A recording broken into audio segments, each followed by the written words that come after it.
What's going on, guys? The Real Sharif M here, aka Mangana Steel, and I'm here to show you an unboxing.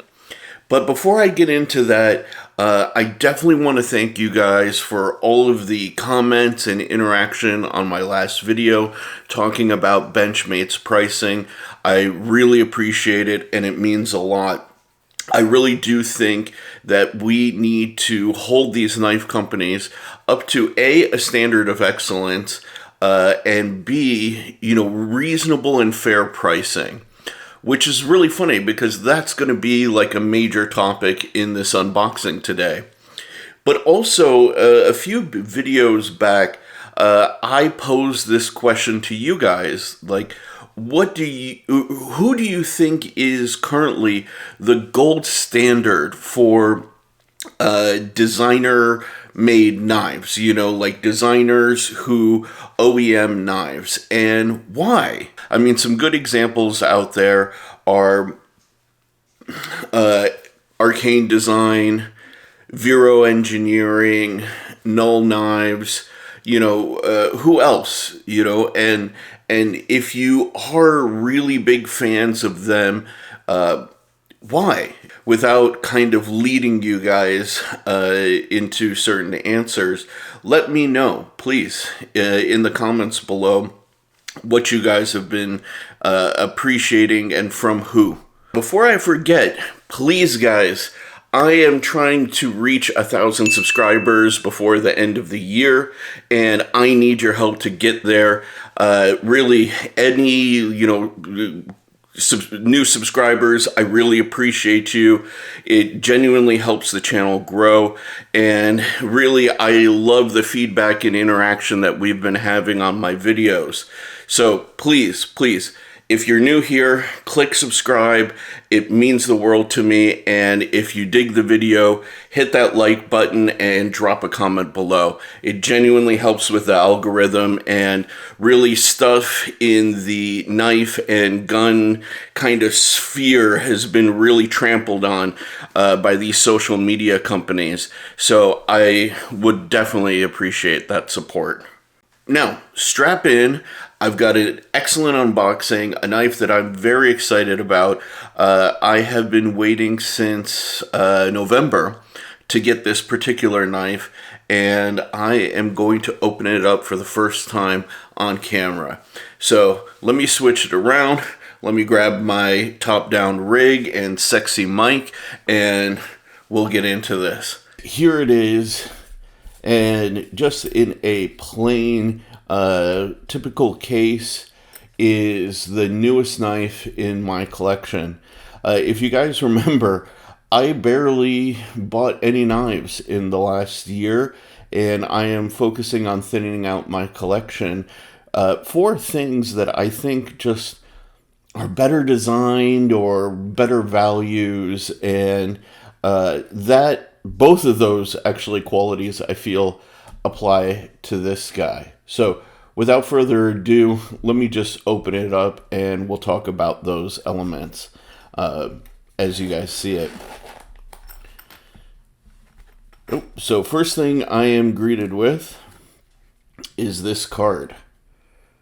Looks like a playing card, and on the back, now you have an idea of what this knife is. This is the Grambo Knives Assetto. Nice little signature here from Grambo. And inside, ooh, we have the knife. Take a look at this guy. This is the Grambo Knives Assetto.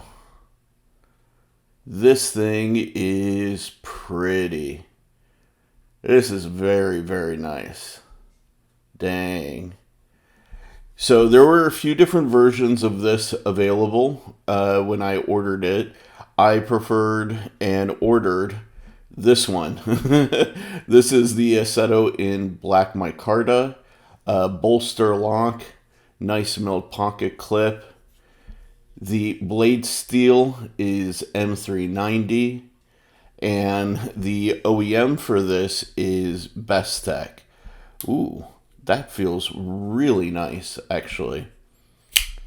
Now, typically I don't go for pure front flippers. It's just never been my thing. If anything, I like a front flipper with a thumb stud, if at all possible. But this one just had lines and a character that felt like me. in a... Oh, let me see if I can... Oh, no. I swear I can do this. I feel like there's enough surface area there. Maybe I'll try it later on in the video. But very nicely tuned detent for front flipping. And let's see about the ergos. Oh, that's really nice. Even for my extra large hands, or double extra large, it's like 3 3/4 of my hand, and it doesn't feel uncomfortable in any way. It actually feels like a really, really good EDC. And just look how handsome that blade is with that long character line right through there. This pseudo harpoon swedge up here. That's really the blade is what caught my eye. I mean, I love this. This is a bit of me right here.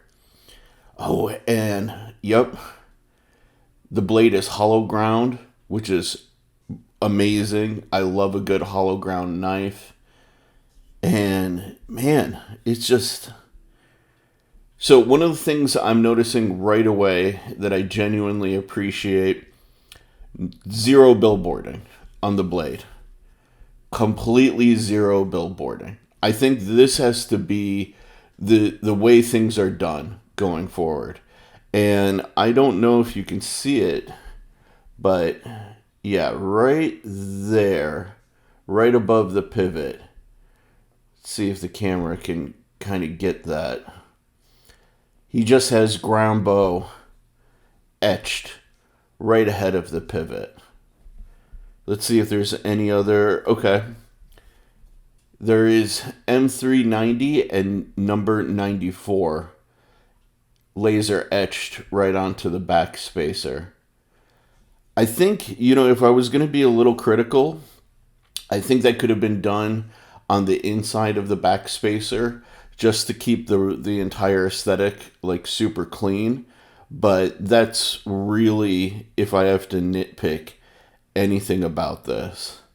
Nice milled pocket clip. And just nice lines.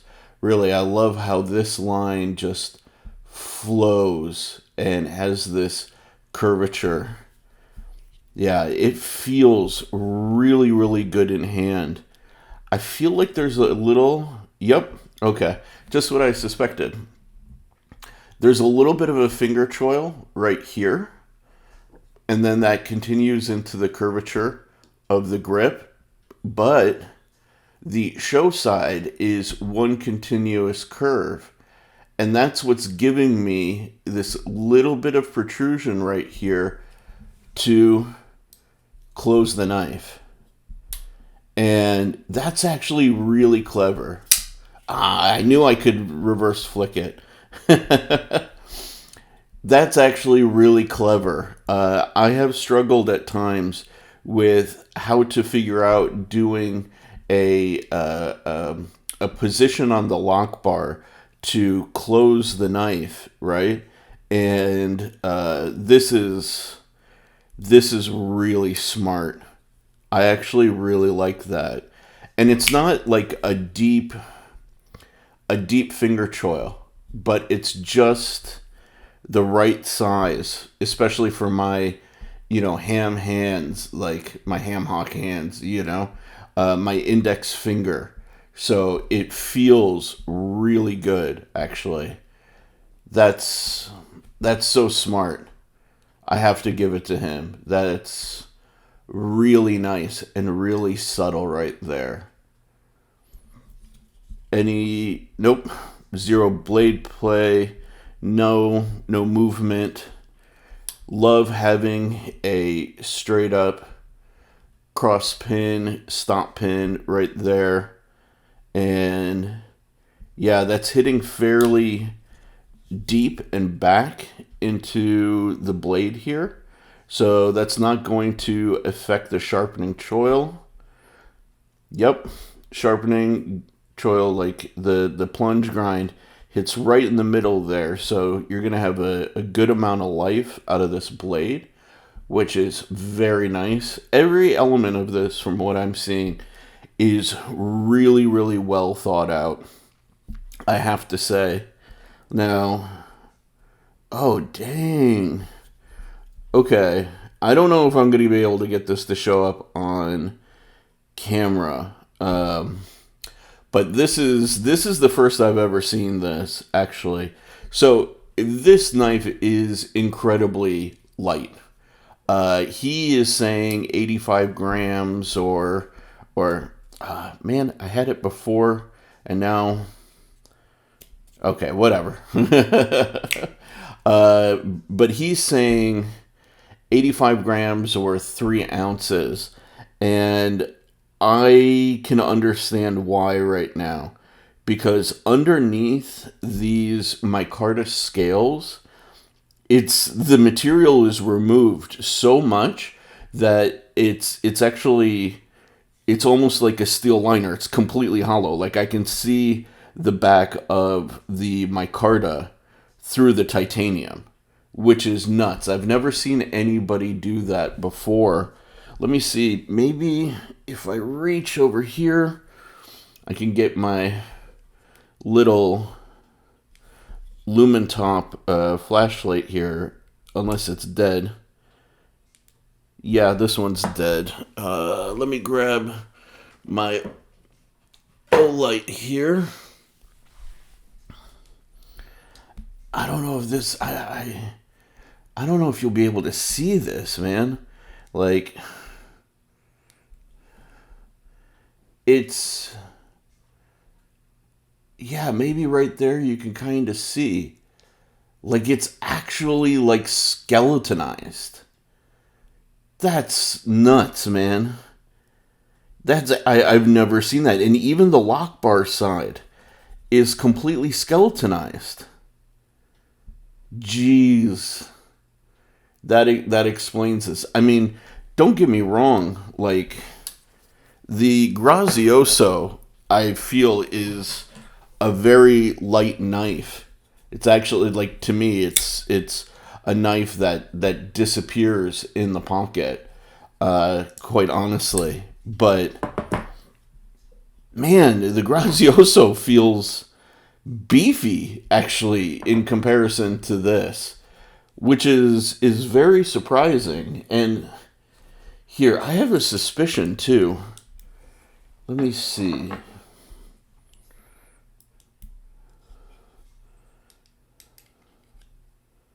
Oh, wow. This is actually pretty thick blade stock, too. This is, we'll call it 3.8 millimeter. Yeah, 3.8 or 0.1495 inches. That's really, really, really cool. Man, that's a nice, pleasant surprise, actually. I tend to like thicker blade stock that's hollow ground, and this is that. Man, that's a nice, pleasant surprise. I knew I was going to like this knife, but every time or every detail that I'm finding out about it right now, I actually appreciate more and more. This guy, Kane Grambeau, genuinely thought about all of the elements of this knife. You know, the front flipping action is very good. The access to the lock bar is subtle, but so effective. The weight is just incredibly light because of that skeleton. I've never seen somebody take a bolster lock and then skeletonize the titanium. That's just crazy to me, like in a very positive way. And just well thought out design. No billboarding whatsoever. Nice little, etched, or yeah, I'm assuming that, I mean, that looks like it's CNC'd actually directly on there, instead of like laser etched, because it's not like black. It doesn't look like this. It looks like that was actually CNC directly on there, which is so tasteful. You have steel lock bar insert with over travel stop. I mean, dude, golf clap. Absolute golf clap to this man. He did a excellent job with this knife, and I am very, very, very happy to include this in my collection now. This is an exceptionally subtle design, very, very well done in every regard. Ergos are great. Yup, pinch grip is great. I mean, M390. And here's the kicker, actually, I gotta say. So this knife right now is selling for 292 Australian dollars. If you live in America like I do, and you look at the current conversion rate, it's insanely good. Current conversion rate means that this is a $207 knife. $207.50, let's round it up, $208 knife. Yes, do it. Go for it. There are some available right now. I will put his links down in the description below if you guys are interested in the Assetto. But man, this is a nice, very nice knife for that price. And even if it was closer to, let's say, $280, I would have no argument with that, genuinely speaking. I would say that, Mr. Grambeau did a phenomenal job with this thing. And wow, and Bestech as an OEM, man, I honestly, before I double checked who the OEM was, I was pretty convinced that this was Riot, actually. The only thing that may have been a giveaway that it wasn't Riot to me is the texture of the micarta. For some reason, Bestech's micarta, like with my giant mouse Nazca here, I mean, I love Bestech's micarta. It has a certain texture, a certain feel that's different from the other manufacturers.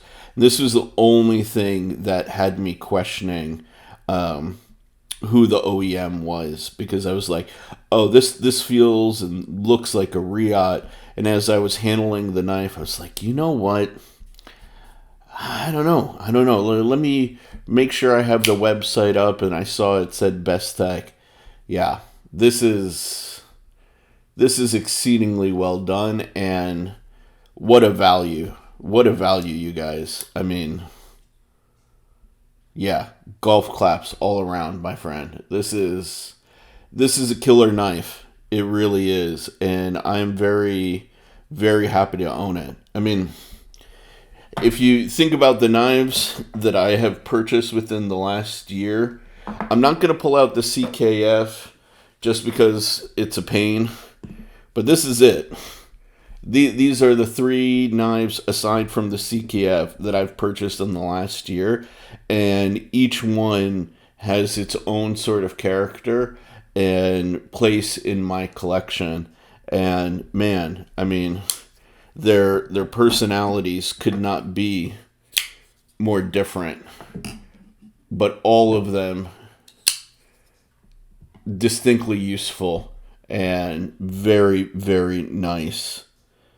Man, welcome to the party, my friend.